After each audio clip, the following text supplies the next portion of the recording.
UP में no curfew no दंगा। सच दिखाने लगोगे तो आप में से भी कुछ लोग जेल चले जाएंगे। उत्तर प्रदेश की 9 विधानसभा सीटों पर होने वाले उपचुनाव की तारीख नजदीक आते ही सियासी सरगर्मियां बढ़ गई हैं। बीजेपी और सपा दोनों ही पार्टियों ने अपनी पूरी ताकत चुनाव जीतने में लगा दी है। जहां बीजेपी ने जातीय समीकरण साधने के लिए प्लान तैयार किया है, वहीं सपा ने भी अपना मास्टर प्लान तैयार कर लिया है।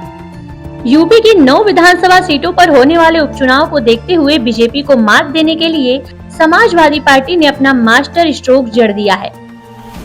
सपा ने रणनीति बनाई है कि इन उपचुनाव में वो जमीनों की खरीद में कथित गड़बड़ियों, भ्रष्टाचार, खाद्य संकट, कानून व्यवस्था, संविधान और बेरोजगारी पर फोकस कर उसे प्रचार के मुख्य मुद्दों में शामिल करेगी।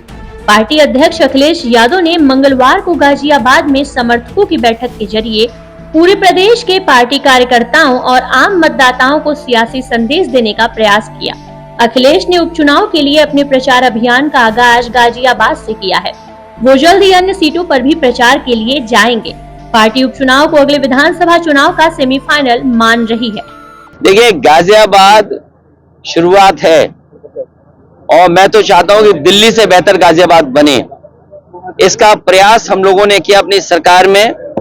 तमाम वो इंफ्रास्ट्रक्चर के प्रोजेक्ट जो बहुत जरूरी थे गाजियाबाद के लिए, वो नेताजी ने या पुराने जो आप देखोगे इंफ्रास्ट्रक्चर काम, वो कांग्रेस के जमाने के दिखेंगे। इनका तो कोई काम दिखता ही नहीं है। इनका काम केवल ये है कि विनाश कर दो। इनका काम है काम को रोक दो, तोड़ दो, और उसका परिणाम यह है कि आपका साथी भी, मैं नहीं जानता कि वो साथी कितना करीब आपका लोग होगा, लेकिन पत्रकारों को जिस तरीके से अपमानित होना पड़ रहा है, आप कल्पना नहीं कर सकते। जेल तो भेजा ही भेजा है, और मैं कहता हूं अगर आप सच दिखाने लगोगे तो आप में से भी कुछ लोग जेल चले जाएंगे। बीजेपी भी यूपी उपचुनाव में सभी सीटों पर अपना परचम लहराने के लिए जोर शोर से जुटी हुई है। बीजेपी कोई कसर नहीं छोड़ना चाहती है, इसलिए हर सीट पर जातीय समीकरण साधने के लिए उसने एनडीए के 10-10 विधायकों को भी तैनात करने की रणनीति बनाई है। साथ ही प्रभारी मंत्रियों के साथ सांसदों को भी चुनावी प्रचार के मैदान में उतारा गया है। वहीं जनप्रतिनिधियों को मंडल व शक्ति केंद्रों की जिम्मेदारी सौंपी जा रही है। उपचुनाव को लेकर प्रदेश में फूलपुर, कटेहरी, कुंदरकी, गाजियाबाद, खैर, करहल, सीसामऊ व मंझुआ की सीटों पर बीजेपी ने अपने उम्मीदवार उतारे हैं। मीरापुर की सीट बीजेपी ने राष्ट्रीय लोक दल को दी है। उपचुनाव की कमान मुख्यमंत्री योगी आदित्यनाथ ने अपने हाथों में ले रखी है। अयोध्या में राम मंदिर का विवाद जब न्यायालय में था,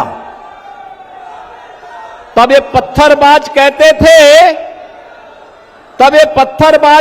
थे कि अगर अयोध्या का फैसला हुआ तो खून की नदियां बहेंगी। हमने कहा वे गफलत में हो। ये नए भारत का नया उत्तर प्रदेश है। खून की नदियां नहीं बहने देता है।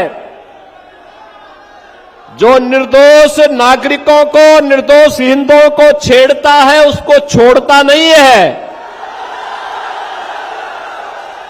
और बहनों और भाइयों, आज आप देखते होंगे यूपी में नो कर्फ्यू नो दंगा।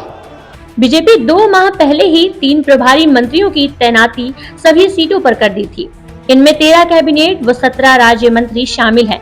बीजेपी ने जनप्रतिनिधियों की राय लेकर इस बार उम्मीदवारों के नाम तय किए हैं। इसलिए चुनाव में सांसदों से लेकर स्थानीय विधायकों व जिले के पदाधिकारी भी सक्रिय हैं। 25 अक्टूबर को नामांकन के बाद सभी सीटों पर रणनीति के मुताबिक प्रचार किया जा रहा है। वहीं सपा भी अपने पीडीए एजेंडे को लेकर आगे बढ़ रही है। इसके साथ ही कानून व्यवस्था, संविधान और बेरोजगारी को लेकर सरकार को घेर रही है। यूपी के उपचुनाव को बीजेपी और सपा दोनों ने अपनी प्रतिष्ठा का प्रश्न बना लिया है। ऐसे में हर हाल दोनों पार्टियां इस चुनाव को अपने पक्ष में करने के लिए जोर आजमाइश में लगी हुई हैं।